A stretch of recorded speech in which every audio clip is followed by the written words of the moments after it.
Listening to somebody else describe their dreams to you is widely considered to be the most boring experience any human can endure.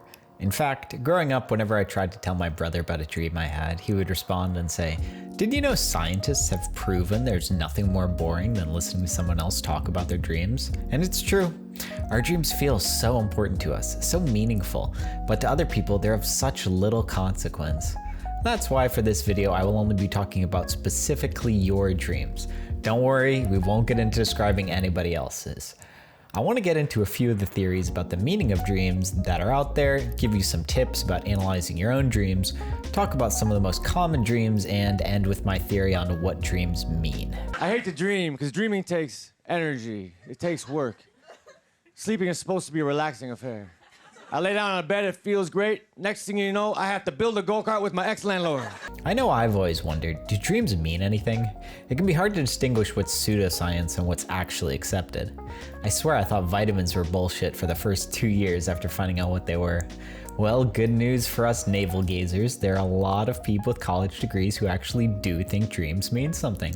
Sigmund Freud, widely considered to be the greatest psychologist who ever lived, had this to say about dreams. He believed dreams help protect people from waking up during REM sleep, widely considered to be one of the most restorative phases of sleep, and also the sleep phase in which most dreaming occurs. He also believed that what you experience in the dream is called the manifest dream.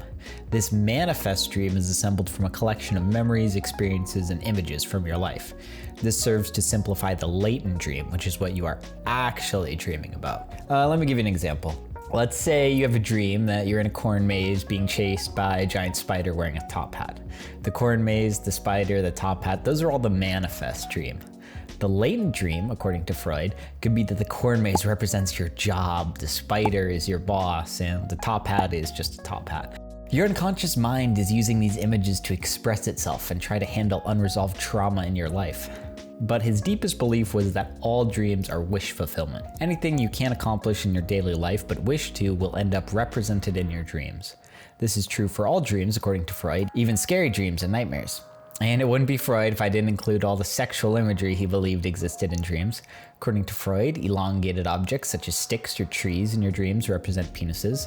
Also violent objects such as guns or knives or swords. Those are also penises. Also the number 3 represents the entire male genitalia, whereas vaginas are represented by trunks, shoes, pits, or caves. Also, paper or wooden objects represent women. I'm not sure I understand his logic on a lot of this list, but I've learned with Freud it's best not to question why. Now Jung had some pretty wacky ideas too. He agreed with Freud on a lot regarding dreams, but had some key differences in his theories on dreams. He believed dreams could tell us about the future of our lives rather than just simply using them to analyze our past. One of his big ideas was that dreams worked as compensation. I'll explain what I mean by that. You know when you see somebody with a big truck and somebody says they have a small penis? It's basically the exact kind of compensation I'm talking about here. Dreams work to bring equilibrium into our lives. Our bodies are always trying to maintain homeostasis, right? If you get too hot, you start sweating. If you're too cold, you start shivering. Well, Jung thought the dreams worked like that too, but for the balance between your conscious and unconscious mind. Let's say you have an overinflated ego. You think you're far more important than you actually are. Well, your unconscious mind might fight back at this notion in your dreams by humiliating you, making you remember all of the times you failed or put you naked in front of your entire high school during a big speech. His other idea was that dreams are predictions of what your unconscious mind believes to happen in your future. So he didn't think that dreams could predict the future or anything supernatural, but he thought that they tell us about what you believe will happen to you.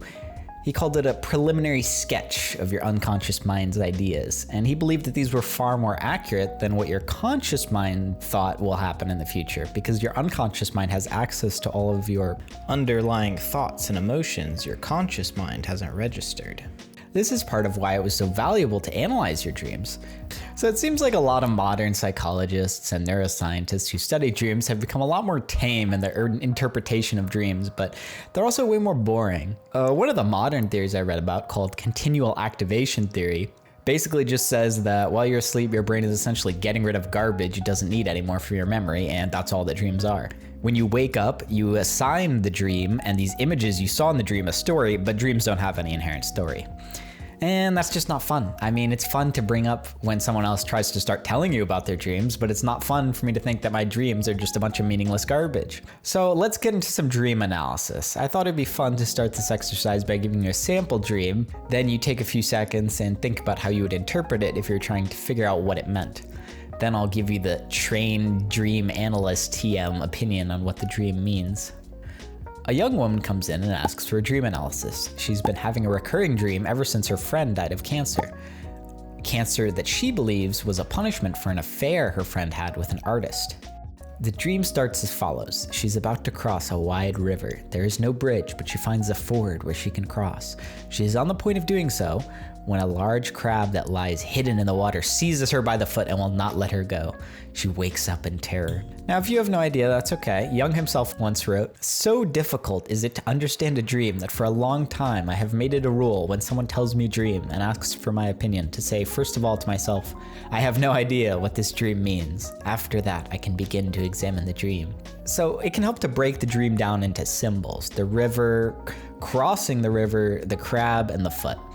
At this point, you've got two choices. You can treat the objects as a representative of things in the real world, which is more of a Freudian sense, or you can treat them as pieces of your psyche, which is more of a Jungian analysis.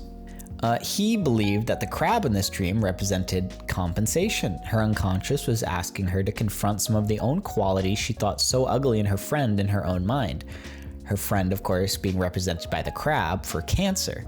He also felt that she was repressing these qualities that she so harshly judged her friend for. As you can see, once you find a lens with which to examine the dream, even a pretty short, wacky dream can be seen as having deeper meaning into your beliefs and values.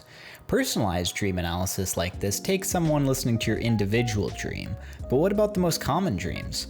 I'm going to go over the 5 most common dreams and what many dream researchers think their purported meaning could be. Losing your teeth, which is actually the most common dream in America by far, could mean you have insecurities around aging or you're worried about how other people perceive you. Dreams involving cheating could mean you're having trouble getting your needs met in that relationship. Dreams involving being naked in an embarrassing or humiliating way often signify vulnerability or feelings of inadequacy. Dreams about falling are thought to be caused by feelings of a loss of control in life.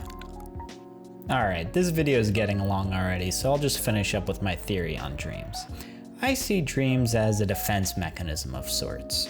Dreams let our brains think about our problems in non-traditional ways, a sort of playground for our unconscious that's normally kept under control during our waking lives. While I'm not sold on their predictive powers, I think their analysis is an interesting and useful thing to do. I mean, it's no coincidence our goals are often called our dreams. I think the iceberg analogy for the conscious versus unconscious mind is pretty accurate. I think there's a lot more going on in our brains than we're cognizant of. But hey, that's just my theory on dreams.